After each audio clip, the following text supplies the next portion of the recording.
অমিত ও বিক্রম দুই বন্ধু। ওরা একে অপরের পরিপূরক বলা চলে। সে একসাথে স্কুলে যাওয়া থেকে শুরু করে একসাথে টিফিন খাওয়া, খেলতে যাওয়া, টিউশন পড়তে যাওয়া, সব কিছুতেই ওদের দুজনকে একসাথে দেখতে পাওয়া যায়। অমিত বরাবরই একটু সাহসী ও ডানপিটে স্বভাবের। অপরদিকে বিক্রম একেবারেই তার বিপরীত স্বভাবের।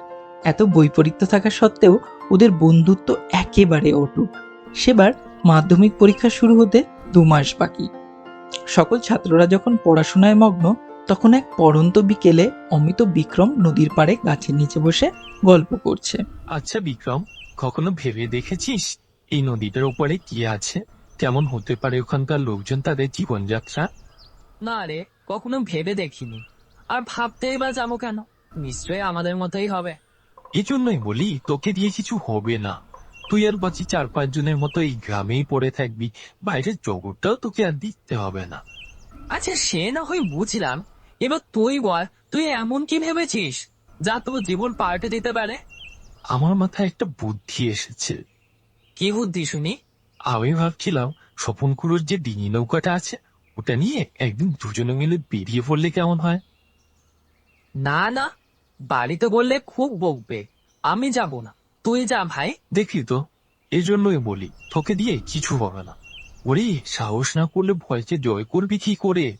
আর সারাদিন এত পড়াশোনা করেও বা কি করবি? মানুষ অজয়কে জয় করে এসেছে বলেই এই পৃথিবীতে শ্রেষ্ঠ জীব। না রে ভাই, সে তুই যাই বলিস, বাড়িতে জানানোর মতো এত সাহস আমার নেই। তাছাড়া সামনে পরীক্ষা, এখন তো কোথাও যাওয়ার প্রশ্নই আসে না। আমি কোথাও যাচ্ছি না, তুই যা। এই বলে বিক্রম ওখান থেকে উঠে চলে গেল। পরের দিন সকাল সকাল অমিত স্বপন খুড়োর বাড়িতে এসে হাজির হলো। খুড়ো বাড়ি আছো? হ্যাঁ, কে রে?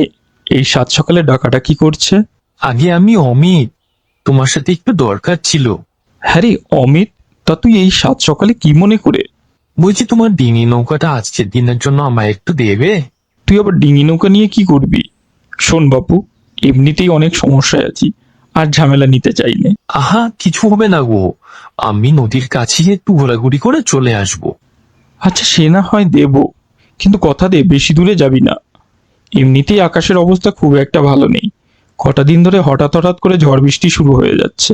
ওসব নিয়ে তুমি চিন্তা করো না খুড়ো, আমি তাড়াতাড়ি ফিরে আসবো। এই বলে অমিত ওখান থেকে চলে গেল। এরপরে একদিন অমিত খুব সকালে নৌকা নিয়ে বেরিয়ে পড়ল। মৃদুমন্দ বাতাস বইতে লাগলো। আকাশ খুব উজ্জ্বল ও পরিষ্কার ছিল। প্রথমে একটু ভয় ভয় করলেও খানিকটা চলার পর অমিতেরও খুব ভালোই লাগছিল। মনে মনে ও বিক্রমকে খুব মিস করছিল। বেলা বাড়ার সাথে সাথে হঠাৎ করেই রোদের তেজ কমে আসলো। একটা ঠান্ডা হাওয়া বয়ে চলেছে। মুহূর্তের মধ্যে আকাশে কালো মেঘে ছেয়ে গেল। ঝড়ো হাওয়ার সাথে বৃষ্টি শুরু হয়ে গেল। অমিত এবার কিছুটা ঘাবড়ে গেল, কারণ সে নদীর পাড় থেকে এতটাই দূরে চলে এসেছে যে চারিদিকে তাকালে শুধুই জলরাশি, স্থলভাগের চিহ্নটুকু কোথাও নেই। সে আরো জোরে জোরে নৌকা বইতে লাগলো। ইতিমধ্যে হাওয়ার তাণ্ডব লীলায় তার নৌকার পাল্টি উড়ে গেল। দমকা হাওয়া আর ঝোড়ো বৃষ্টিতে নৌকাটি ডুবে গেল। তারপর অমিত যখন চোখ খুলল, নিজেকে সে একটা অচেনা অজানা জনমানবহীন নদীর চরে খুঁজে পেল। দু একটা নারকেল, কলাগাছ ছাড়া দূর দূরান্তে কিছুই তার চোখে পড়ল না। উঠে খানিকটা নদীর দিকে এগিয়ে যেতে সে ভাঙা নৌকার কিছুটা অংশ দেখতে পেল। হে ভগবান, আমি কোথায় এসে পড়লাম? নৌকাটাও ভেঙে গেছে, এবার আমি বাড়ি ফিরবো কি করে? না, আমাকে ভেঙে পড়লে চলবে না। কেউ আমাকে এখান থেকে উদ্ধার করতে আসবে না। বেঁচে থেকে বাড়ি ফিরতে হলে আমাকে বুদ্ধি খাটিয়ে উপায় বের করতেই হবে। ওদিকে সন্ধ্যা নেমে এলো। অমিত স্কুলের পাঠ্য বইয়ে যে বিষয়গুলো পড়েছিল সেগুলো একের পর এক মনে করবার চেষ্টা করতে লাগলো।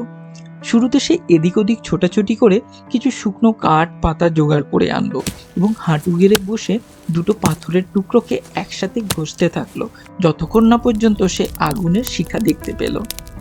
এরপর অমিত কি করে খাবারের ব্যবস্থা করা যায় সেটা নিয়ে ভাবতে থাকলো। চোখের সামনে নদী দেখে তার মাথায় একটা বুদ্ধি এলো। সে মাছ ধরবে, আর তার জন্য সে একটা শক্ত সরু ডাল, লতা ও তীক্ষ্ণ পাথরের টুকরোর ব্যবহার করলো।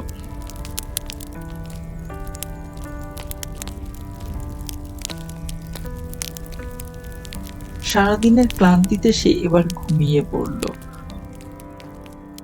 পরের দিন সকাল সকাল থাকবার জন্য অমিত শুকনো গাছের পাতা এবং শক্ত ডালের সাহায্যে একটা ঝুপড়ি বানিয়ে ফেললো।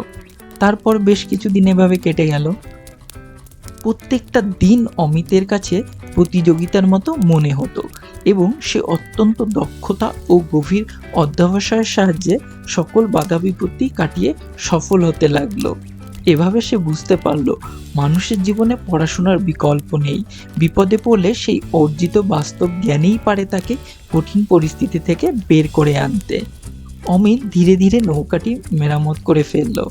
এই অচেনা অজানা জায়গাটা থেকে বেরিয়ে আসার জন্য সে দৃঢ় প্রত্যয়ী হয়ে উঠল। অবশেষে সাহস করে সে নৌকা নিয়ে বাড়ির উদ্দেশ্যে বেরিয়ে পড়ল।